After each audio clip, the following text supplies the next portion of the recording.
That was a very decisive yes. Well, last week we had, they'll get the microphone here. Last week, you remember I gave homework.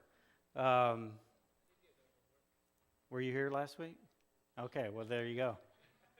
You have to talk to the principal about that one. Yeah, the dog ate my homework.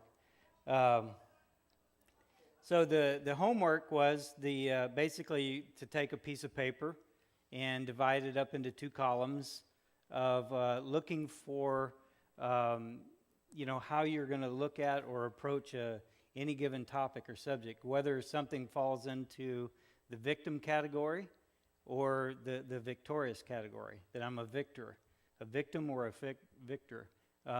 Did you guys get to play with that this week, past week, or did you forget? Did you? There's a green book there. You start working on that one. Yeah, it's blue now or white or whatever color it is. So, yeah, anyways, did anybody whittle with that this week? Whittle on something where you started looking at situations differently? Got one hand? She gets an A. Two hands? Yeah, it takes somebody else say something? Or was that just, okay.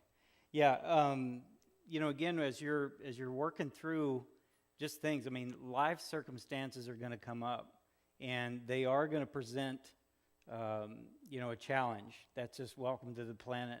But how we look at things really matters what direction we go. We're either going to be controlled by that situation, or we're going to see it from a whole different angle and actually have a victory over it. So you guys keep working on that one. The report cards aren't going to go out for a long time, so you got time to do your catch-up work. Yeah, yeah, right. So did anybody get to give a testimony this week about something that God has been doing in your life? Were you able to share with anyone this week about being able to say, hey, this is what God has done for me this week? At your job? Yeah. Yeah, Gary works at the prison, so yeah, you got plenty of opportunities there. And you did? Yeah. So you guys just keep in mind though that the victories that God gives you, they are your trophies, so to speak. That's something that God has shown you and has done for you. But there's tremendous amount of power in the testimony whenever you share with someone else. That begins to change their idea of, oh, well, maybe I can overcome this too. All hope is not completely lost. So tonight, I forgot one more announcement here, guys, that those of you that were in last week, we talked about Trudy and Tammy's group. It's been postponed, and they're rounding up some more folks, and they'll give you an announcement or a call or phone something, and then we'll relaunch that one. So that'll be in the next couple weeks. So tonight's teaching, the last one on these three questions is, so how do I hang on?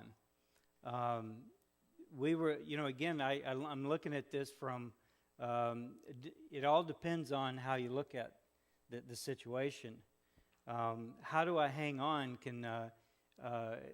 to me, it's like whenever I was a little kid and we used to climb up in some of these big oak trees. I mean, we used to have those live oaks where the limbs go way, way on out.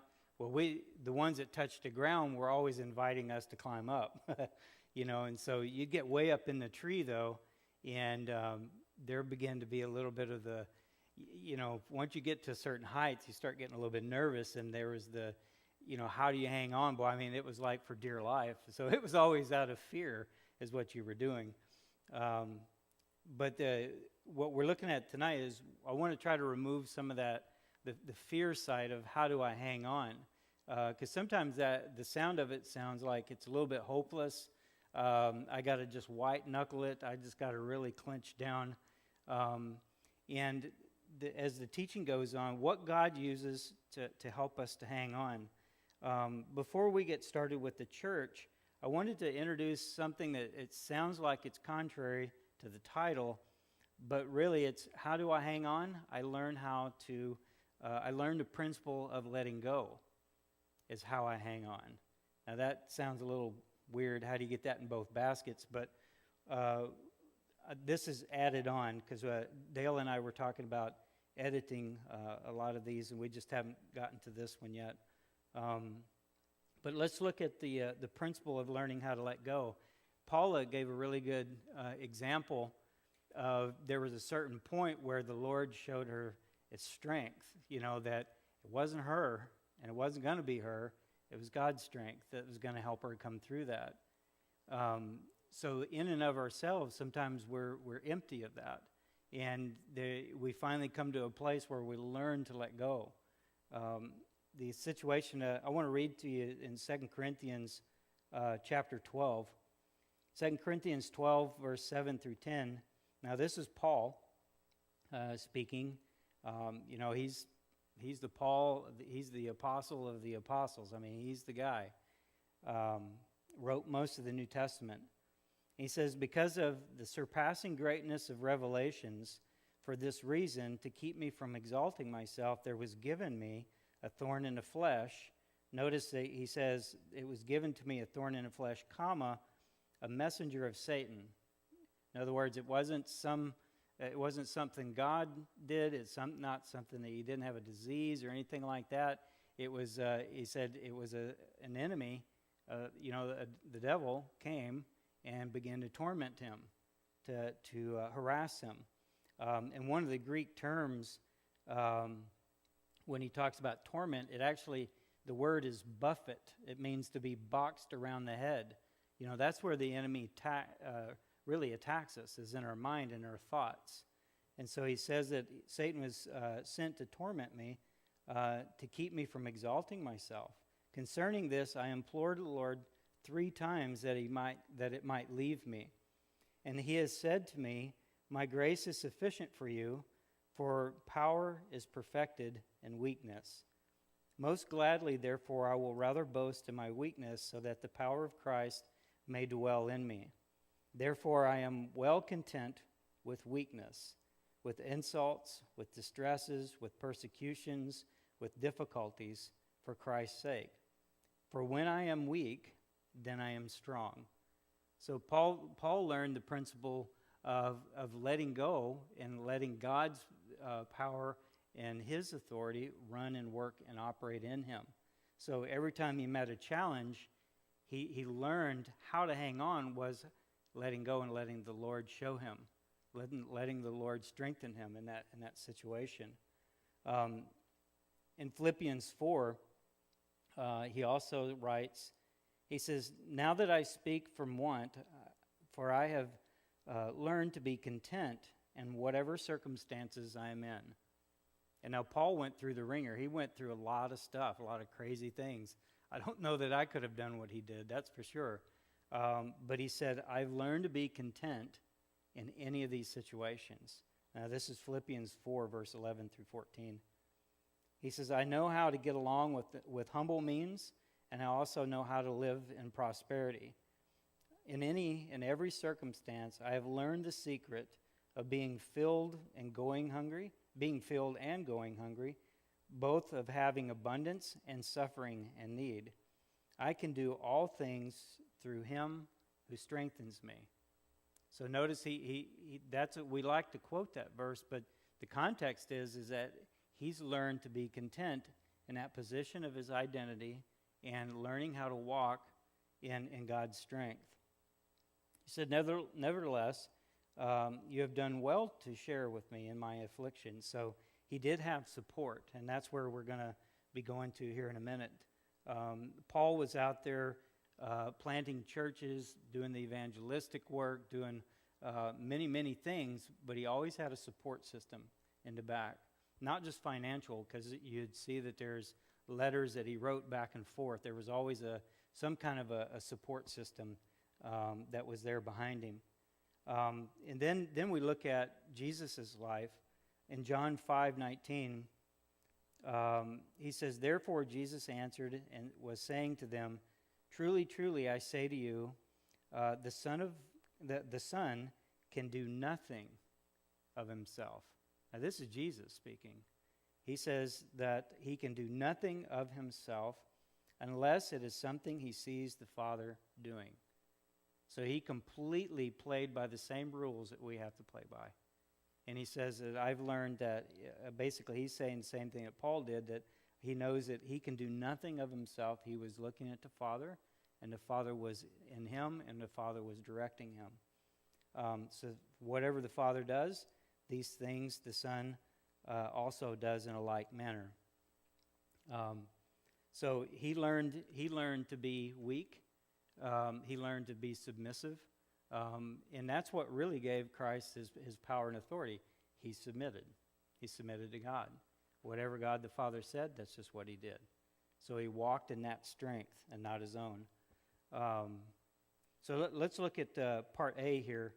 So how does God, or what does God use to help us during these difficult times? And the first one here is the church. Like we were looking at with Paul, Paul had that support system of people that came along and prayed, gave monetarily support, and in the tail end of a lot of his letters to the churches, you can see where he says, say hello to so-and-so and say hello to this person. And when John Mark comes, send my coat with him. He left his coat somewhere. I guess Paul forgot his clothing in places. I don't know. Or maybe he had to leave quickly and he just forgot it. And, hey, by the way, can you send that one? I really like that one. But the church is the one of the areas where God supports us, or how he helps us to hang on. Jesus' plan. Let's look in 1 Corinthians chapter 12 there, verse 25 and 26.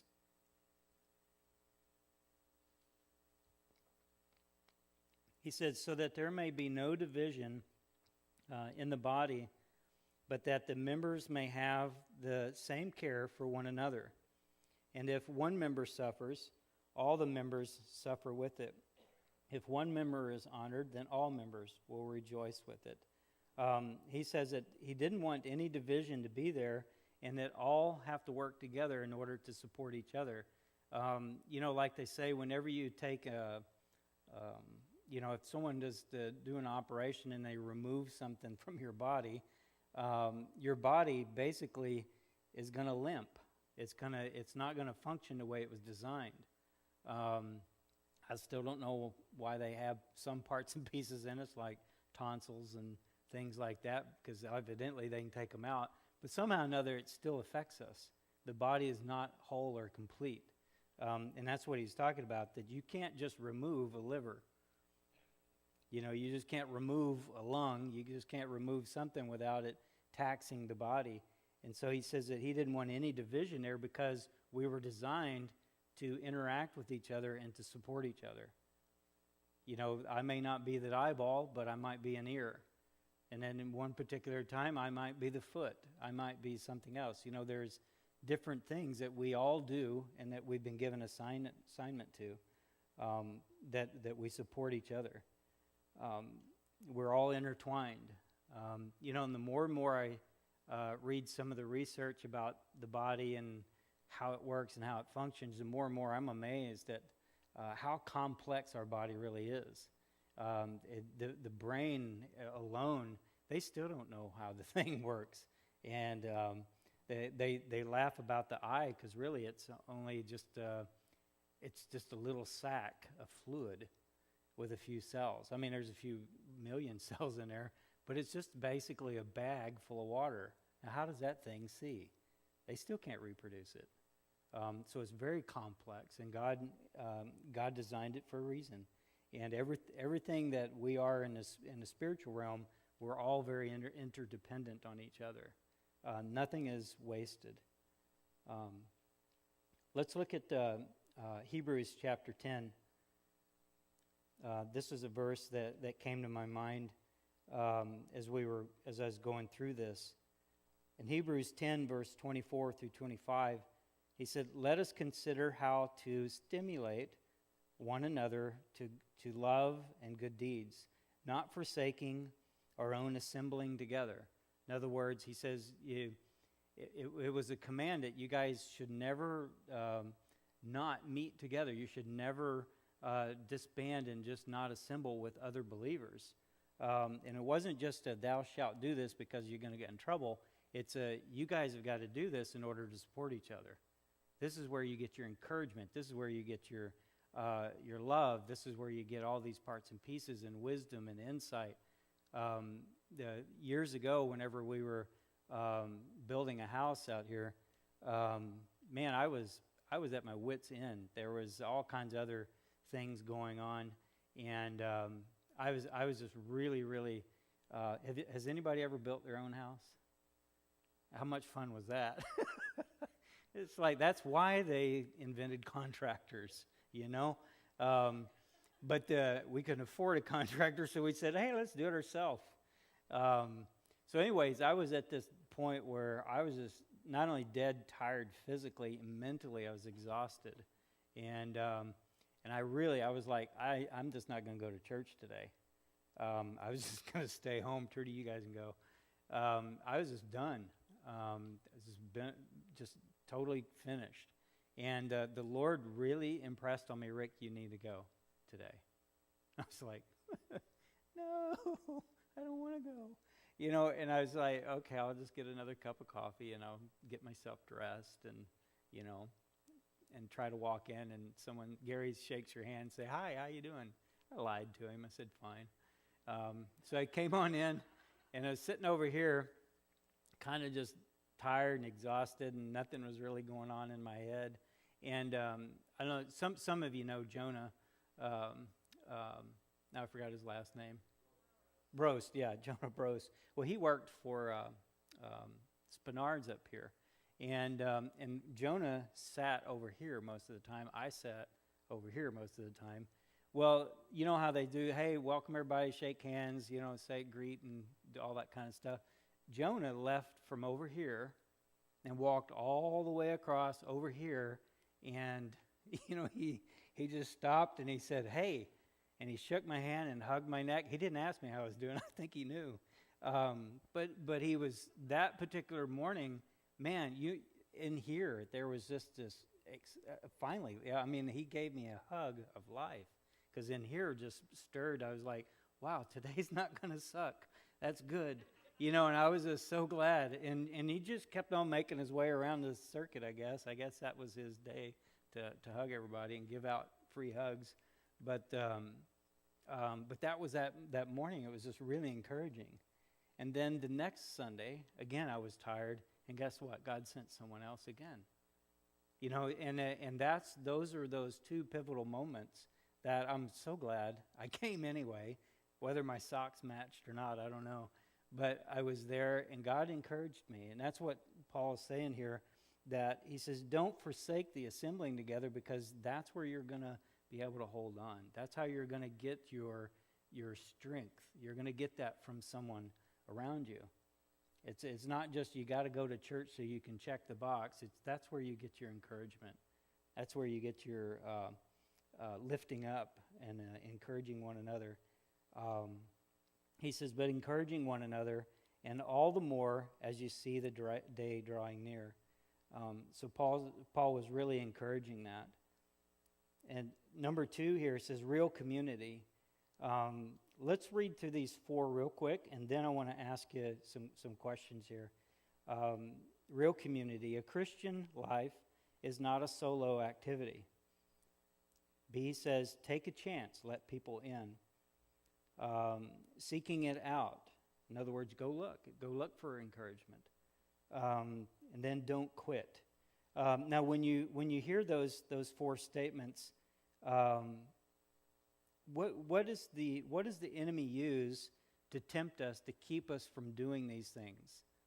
What is it that the temptation would be for me to continue a solo act? What is the temptation? Fear? Fear of, yeah, exactly. Pride, notice it came from two men. Um, not saying anything, not drawing any conclusions. But yeah, I mean, pride, fear, there's a lot of those temptations that say, man, don't you, no, you got to do this on your own. You got to figure this thing out. You know, you're a big boy, you're a big girl, you figure this out. No, it's not a solo activity. And you know, God never intended for us to be an island. He always intended us to be in relationship with people, and to help each other. So take a chance to let people in. What would be the biggest thing there? What's the temptation to not let a person in, to take a chance? Yeah, another rejection. Yeah, admitting you have needs. That's huge, isn't it? I got to be honest and share, I need this or I need that. By the way, after Jonah had done that, Jonah also volunteered to come do our siding for me. I'm like, can't beat that with a stick, I tell you. Now he's in Homer. I guess if I'm a build, I got to go to Homer and do it now. Well, to take a chance, you know, part of the reason why we have those books out on the table, you know, if you've been burned over and over and over again, like Lisa was saying about rejection, or I got to admit needs, maybe you were in part of a family growing up, or maybe you were in churches growing up, that if you admitted you had need, there was some kind of a accusation, maybe there was some kind of a condemnation, you know, that, oh, you just don't have enough faith, or you don't have this, or, you know, some kind of a scrutiny after you ask for help. You know, there's a lot of that background. The reason why we have the books is that as you begin to process through those individuals and those circumstances, that begins to be where, you know, we lay aside those hurts and wounds, and then God begins to give us discernment on where to go next.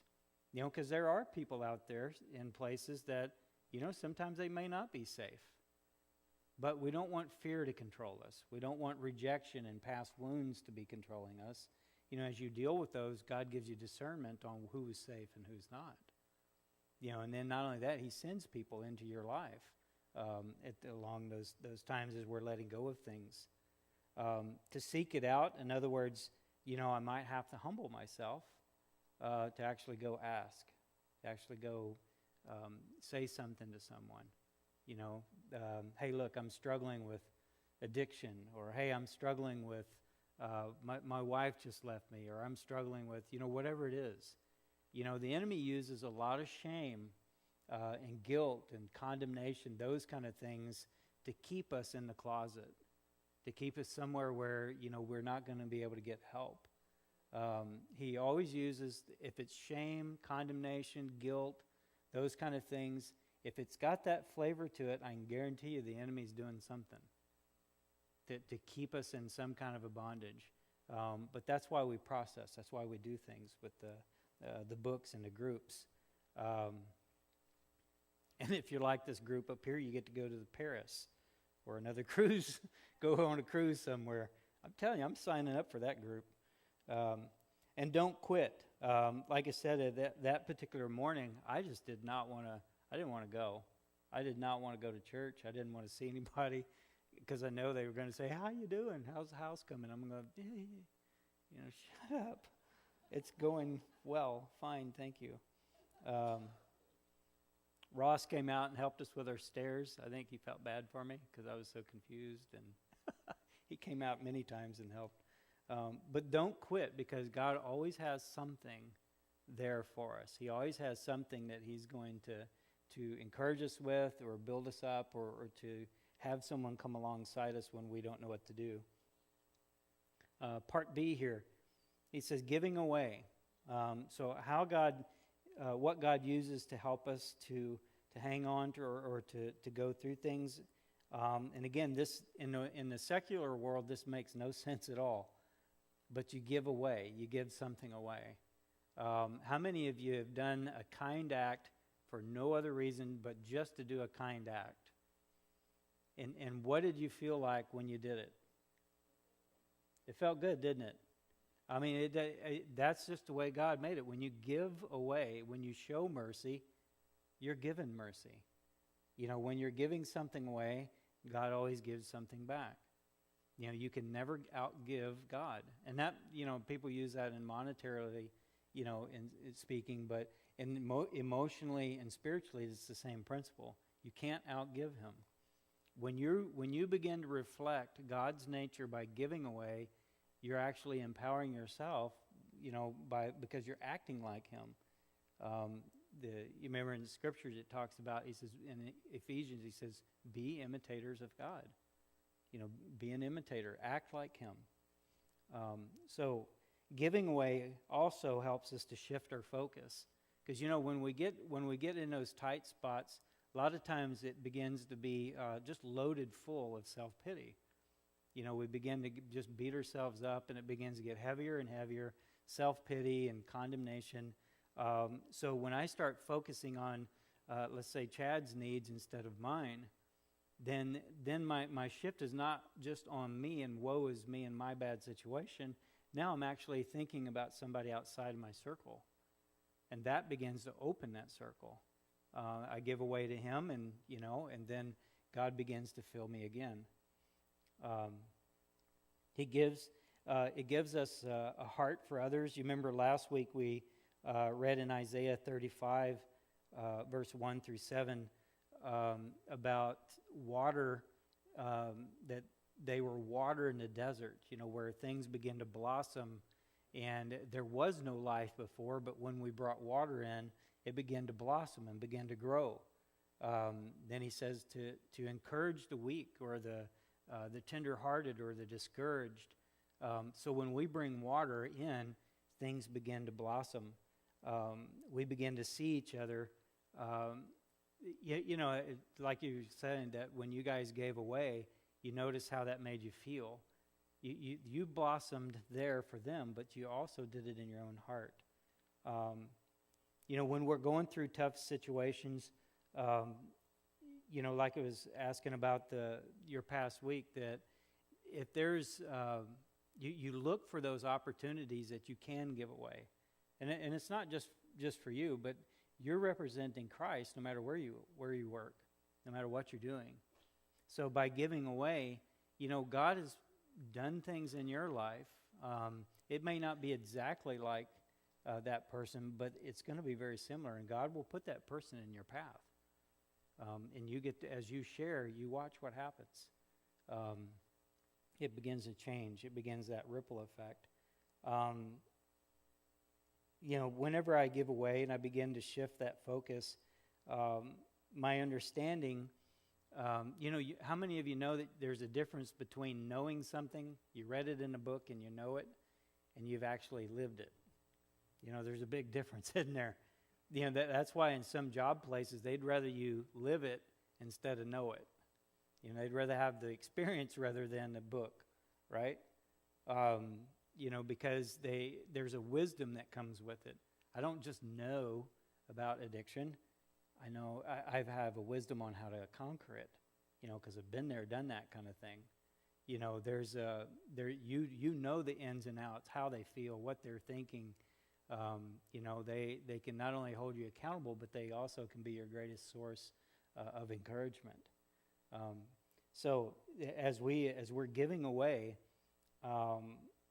we're building that wisdom, and we're handing it to others so that they can get free. Number 3 says, loving in the midst of the struggle. There's just something about when we're struggling on a particular issue, showing love and showing compassion. That's what really connects with people. Who was it, Trudy, that singer years ago? Was it Keith Green? He talked about, he said, he was talking about the difference in Christians. He said, you can, do you know it, Dale? Is it? Oh, no, I listened. It was my grandpa's thing. Said I was, yeah. He handed him down, and we were listening to him. It wasn't mine. I don't know what you're talking about. Well, see, you knew who he was, so. Anyways, he talked about, he said, you can go in a garage and make all your car noises. You can make noises like a car. You can sound like a car. You can make loud noises like a car and everything. But you know what? You can sit in the garage and you're still not a car. And it's the same thing is true in here. We can come in here and we can sing and we can do all kinds of stuff. Play instruments, or some people can play instruments, not me. But we can make lots of noise up here and even quote Bible verses. But it doesn't really mean squat out there unless they see what's, the love, unless they really see Christ in you. Don't give me a Bible verse unless there's some kind of a heart with it, a love with it. Because really, that's what's going to connect. So here he's talking about that we can love even in the middle of that struggle. Number 4 says, don't waste your pain. It says here, God is always a Romans 8:28. In other words, that He can make all things work together for our good. Anything. I don't care if you botched it or someone else botched it or whatever the situation is. As we're processing through, man, this is where God can make anything and everything work together for our good. Anything. And I still don't know how He does it. He's just God. Yeah, He just does it. So there's one thing about that. Again, I'll use a story about building. When I was building the house, I decided to go with a metal roof, brand new metal roof. So brand new metal on the roof. Well, I got loaded up because I don't like climbing up and down those stupid ladders 2 stories up, And so I got as many screws in my pocket as I could get. I got an extra battery. I got the drill. And I was like, I'm not going to come down off this ladder. And so I get up there. And, of course, you got the tar paper. Tar paper's nice and sticky, right? So I got the metal, and I'm going along. And I get like 3/4 of the roof done. I make it all the way to the edge of the ladder. And I ran out of screws. Like, well, shoot, okay, I got to go down. I'll get lunch and I'll do, I wasn't thinking that, so I go ahead and climb down the ladder. And so I'm walking around in the sand and dirt and stuff like that on my boots, and I eat, I load it up with screws again. And so I climb back up the ladder, and without thinking, I could have stepped on this side of the ladder onto the tar paper, but I decided to step on this side with a brand new metal roof. And guess what? Brand new metal and sand is really slippery. And you guys ever seen the Roadrunner cartoons, where their feet do this and then they don't go anywhere? That's what it was like. It was like, oh my gosh, I don't want to fall through stories. So finally I get a hold of the tar and I get over there. It would have been really, really, that was a mistake, okay? I didn't think. But to do it twice, that would have been really dumb, right? I didn't do it twice, just to let you know. I learned the first go around, plus I had enough screws. I'm going to finish this roof, and I ain't coming down until I do. But to do it twice, okay, now that's dumb, okay? If I would have climbed back up there and tried to do it again without cleaning my boots or something. But this is what he's saying here is don't waste what you learned. Okay, made the mistake, but don't waste it. Don't let the enemy continue to use it and make you do it again. And not only that, don't waste your pain. Save somebody else the trip, that they don't have to go through the situation either. Does that make sense? Why let the devil poke everybody in the eye? Help out. Share what you've learned from that. Romans 8:28 is a blessing for us, but man, it'd be nice if they didn't have to experience some of that stuff too. So we can give it away, so we don't have to do it more than once. So we think about how to use it. What did we learn in our testimony, and to share it with others. Let's look at part C here, eternity. It says have an eternity conscience. In 2 Corinthians chapter 4, verse 15 through 18, he says, for all things are for your sake, so that the grace which is spreading to more and more people may cause the giving of thanks to abound to the glory of God. Therefore we do not lose heart, and though our outer man is decaying, yet our inner man is being renewed day by day. Now this is Paul. Remember, he's gone through a lot of stuff. He says his outer man, the physical man, is dying away. It's getting older. It's not the same as it used to be. He says, but the inner man is growing more and more. It's being renewed every day. He says, for momentary light affliction is producing for us an eternal weight of glory far beyond all comparison, while we look not at the things which are seen, but at the things which are not seen. For the things which are seen as temporal, but the things which are not are seen as are eternal. So as we continue to look beyond just that current situation, that current little struggle that we're having, we're looking at it in the long term of, okay, where am I? What is God up to in this? How is he renewing my inner man? How am I going to allow God to renew my inner man while I go through this difficult situation? Remember, Paul said he learned contentment in all circumstances. Notice it said he learned. He didn't automatically have it. It was something he learned because he was cooperating. He was learning how to walk in the strength that God wants to give him, not in his own. Because as you read through some of his testimonies, you'll see where he says at one point, and I forgot the guy's name that he was with, but he said that we feared even unto death. He said, to get Paul into that spot where he says, I was scared that I was going to die. That's pretty big. Because he had been through a lot of things. But God preserved him, and he says that I've learned to be content in all things, no matter what it is. I'm still working on that one, that's for sure. And then he says that, so we have that eternity consciousness. Number 2, that we have hope. Revelation 12, let's read that one, verse 10 through 11. Actually, I want to back up a little bit. This is 10, yeah. He says, then I heard a loud voice in heaven saying, now the salvation and the power and the kingdom of our God and the authority of his Christ have come. For the accuser of our brethren has been thrown down. Yay.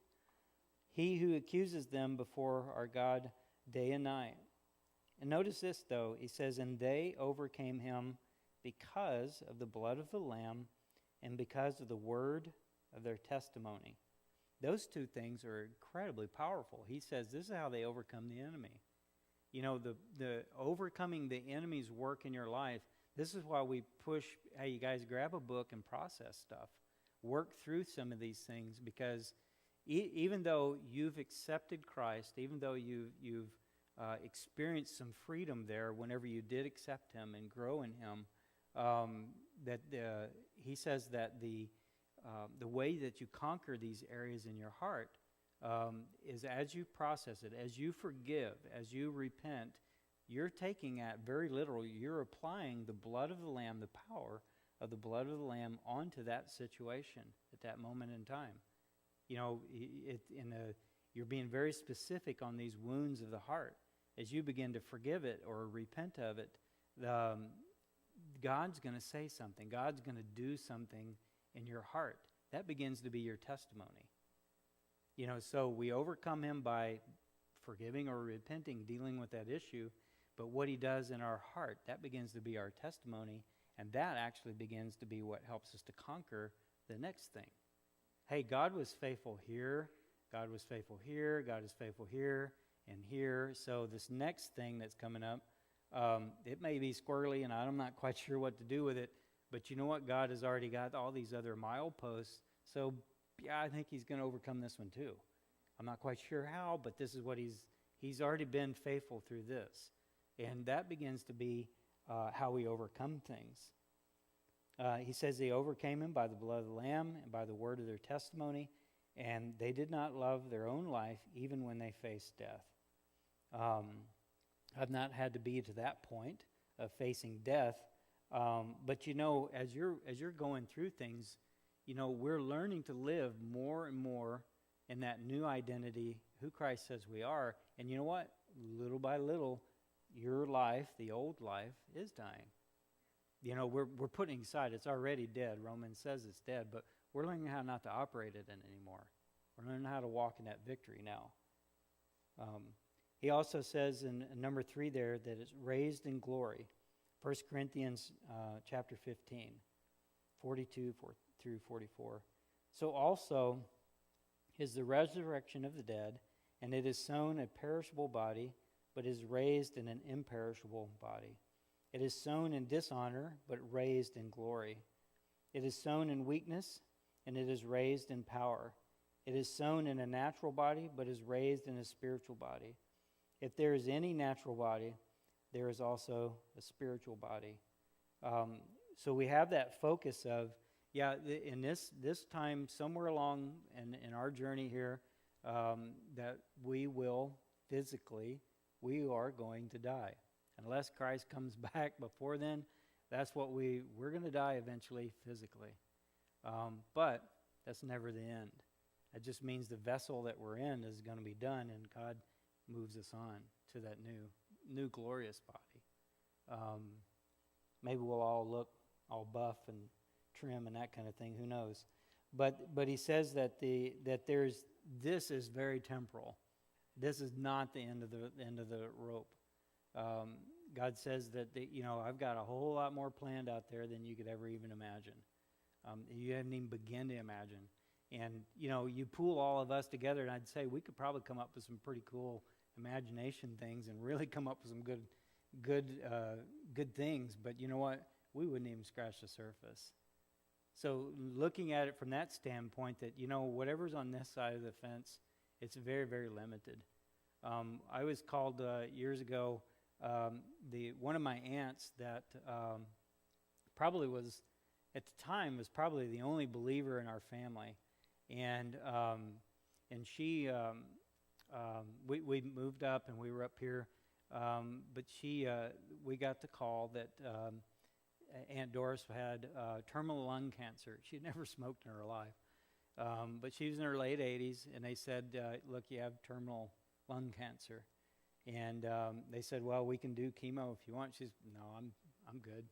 And I mean, she's just like, no, I'm fine. I'm 88. I'm ready to go. We're good. And she's like, I just don't want to mess with it. And so I was thinking, wow, you know what? I'm going to fly down and go see Aunt Doris. And they said probably a month or two before she died. And so I get on the plane, and I'm thinking, how you got all those hours to fly down to lower 48. So I'm thinking, Lord, I'm going to pray. I want to pray for Aunt Doris. I want to pray that she just be healed. That's just what I'm thinking. I'm going down loaded for bear. I'm going to pray for her. And, I was really focused on, this is what I want. This is what I'm going to have. This is what's going to happen. And, on my way down, though, I got off the plane, saw Aunt Doris, and as I was talking with her, God gave me a vision of her. And she was just as happy and content. And believe it or not, her husband was content. And Aunt Doris had struggled with really bad arthritis, where it's really deforms your knuckles and things. And so she had been in pain quite a bit anyway throughout her life. And so she still made this one of the quilts that we have. It's, the needlepoint stuff. So as she was talking, I could see she was at peace. Uncle Rex was at peace, and they were just sharing, hey, we're glad you got to come down, and they were happy. I was like, that's about as goofy and backwards as you ever, I'm thinking, I'm still, I'm a believer, but I'm thinking, wow, that's goofy that they're this happy about the whole thing.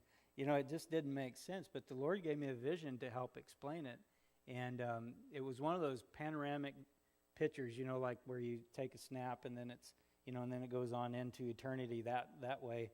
And he showed me there was like this little bitty sliver that was way over here, and he showed me the picture of Aunt Doris's body all gnarled up with the arthritis and some of the difficult things that she had gone through in life, and all of that, was over here, and it was just a little bitty sliver of life. And then he showed her leaving that sliver, and she started stepping into, and this sliver was black and white. There was no color. And as she exited there and started walking this direction toward this way, began to be more and more color, began to be fields. She began to dance, because all of our memories of Aunt Doris were, she was always hobbling, always in pain. She was faithful. She was a believer and all that. But the Lord showed me that no, she's leaving that, and this is what she's going to experience now. And so the Lord began to encourage me. Hey, it's not over with. And when you get time to go home, you'll get to be there with her too. And he was just saying, hey, it's okay. Just enjoy your time. She was set. The Lord had just shown her, hey, it's time to go home. And that's why she was happy. Again, to me, it didn't make sense. I'm thinking, hey, let's get this thing fixed here. Let's rebuke that. But the Lord showed me that, no, it's okay. She's coming home. They had all their affairs in order, and she left peacefully. So we look at in the eternity perspective, it ain't all just about right here. We want to walk in that victory. We want to walk in everything that we can here.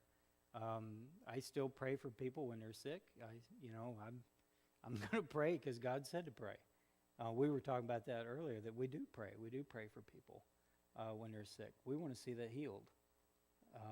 Seen a guy's elbow healed here when we were praying for him one time in the church service. Fell and broke his arm out here in the parking lot. Decided he didn't want to go get surgery. I'm on that. He didn't have insurance either, so God fixed that one. So in your application here, let's look at this. When you think about the church, what are your thoughts? Part B says, when you're thinking about real community, how are you with the different parts listed? Remember the activity, that solo activity, take a chance. You guys gave some really good answers about the fear of being rejected. All of those things are what keeps us from being in that community. That's again, those are the temptations that the enemy wants to use to keep you from being able to actually grow and develop. That's why we're really emphatic about processing those issues of the heart. How do I hold on? I learn to walk in Him. I learn to let go and walk in Him. I learn to use those resources, the people around me, to walk this thing out. Because in a group like this, I mean, if I had an issue come up, I know that it probably, just by the law of averages, at least 25% of you, and I made 25% up, it may be 23, maybe 27, who knows. But I know that there's a big chunk of you that have walked exactly through some of those same things, because there's just nothing new on the planet Earth. What the enemy does to you, he does to me, he does to Ross, he does to anybody. And so why not glean from the body around us? Why not grow in that dependence on the body? We may not all be perfect, but, you get a few knots on the head, you start to learn some things, and it's good to pass it on, to hand it over to somebody else. Let them learn. Let them walk in it too. Does that make sense? Any questions real quick before we go?